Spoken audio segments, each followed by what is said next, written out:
बिस्मिल्लाहिर्रहमानिर्रहीम। आज हम मशरूब चशम और या जिसे आई फ्लू भी कहते हैं, या वायरल कंजक्टिवाइटिस है, उसके हवाले से बात करेंगे। तमाम दोस्तों से गुजारिश है, देखने वालों से, कि जिन्होंने मेरे चैनल को सब्सक्राइब नहीं किया वो इस चैनल को पहले सब्सक्राइब कर लें, उसकी बेल को आइकॉन को ऑन कर लें ताकि उन तक बाकी वीडियोस भी पहुंचती रहें। तो इस वीडियो को शुरू करते हैं। जी, तो वायरल मशरूब चशम या वायरल कंजक्टिवाइटिस, जैसे हमने पहले बात की कि ये ख़ास किस्म के वायरस से फैलता है और ये वायरस एक हाथ से दूसरे हाथ में या ऐसे हाथों में जिन पे ये वायरस लगा होता है उनसे दूसरे मरीज़ों तक या आँखों तक पहुँचता है। ख़ास तौर पर जब आपके हाथों पे वायरस लगा हुआ, हाथ धोते नहीं हैं तो उनसे मुंतकिल हो जाता है। और इसका दौरानिया तकरीबन एक हफ्ते से 10 दिन का है। अमूमी तौर पे बहुत से मरीज़ इस खुद बहुत ही ठीक हो जाते हैं और कुछ थोड़े से मरीज़ रह जाते हैं जिनमें बाज़ का ये मसाइल आँखों के रह सकते हैं। तो जब हाथों पे लगा हो तो उससे आँखों तक जब पहुंचता है तो उसमें इंसानों की आंखों तक मुंतकिल होने के बाद एक से दूसरे इंसान तक मुंतकिल हो जाता है। इसके अलावा जब वो वायरस हाथों में लगा होता है तो जो हाथ दरवाजे के हैंडल को टच करते हैं, पेंसिल्स को टच करते हैं, मेज़ है, किताब है, इस तरह की जो दूसरी चीज़ें हैं तो उनको ट्रांसफ़र होता है। जैसे आप याद रखें कि कोरोना वायरस था तो उसमें भी सारी एहतियाती तदाबीर थी, तो वैसे ही इस वायरस के अंदर भी एहतियाती तदाबीर हैं। ख़ास तौर पे जो लोग जिनको नहाने का, स्विमिंग करने का शौक़ होता है, उनको भी मोहतात होना चाहिए कि तैराकी, ख़ास तौर पे तालाबों के अंदर ये वायरस आंखों के ज़रिए पानी में ट्रांसफ़र हो जाता है और वहाँ से लोगों तक ट्रांसफ़र हो सकता है।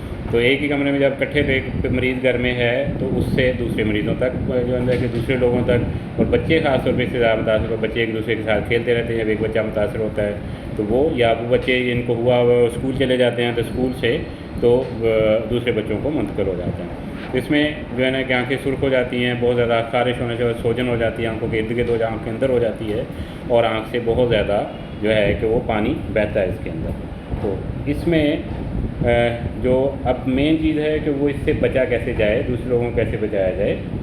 तो ऐसे मरीज़ों को चाहिए कि ऐसे अपने चेहरे को और आँखों को दिन में कम से कम 3 बार अच्छे तरीके से धोएँ और आँखों को छूने के बाद हाथों को फौरी तौर पे धोएं।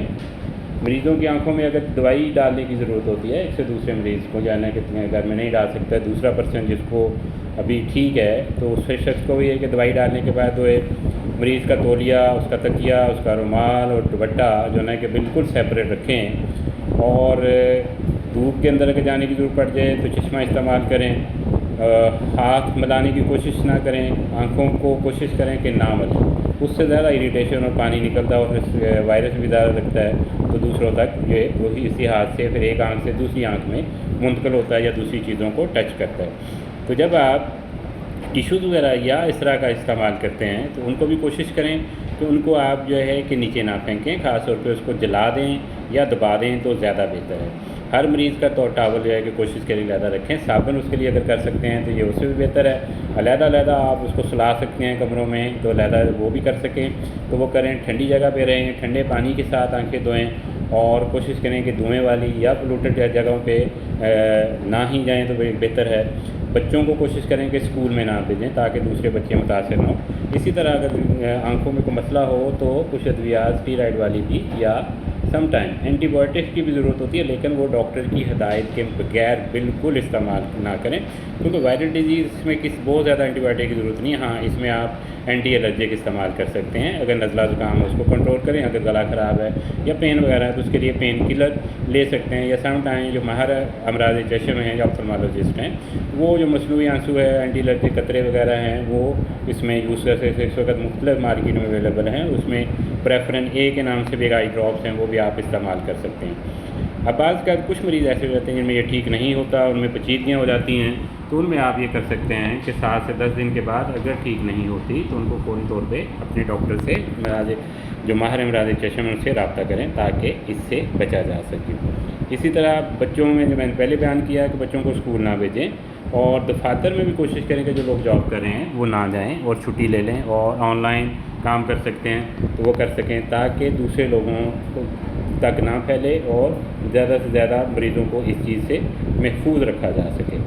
तो उम्मीद है कि इस वीडियो से आपको जो है कि इस हवाले से फ़ायदा होगा कि आप जो है دوسرے لوگوں تک بیماریوں خود بھی بچیں، اپنے بچوں کو بھی بچائیں اور دوسرے میں کو بھی بچائیں۔ شکریہ۔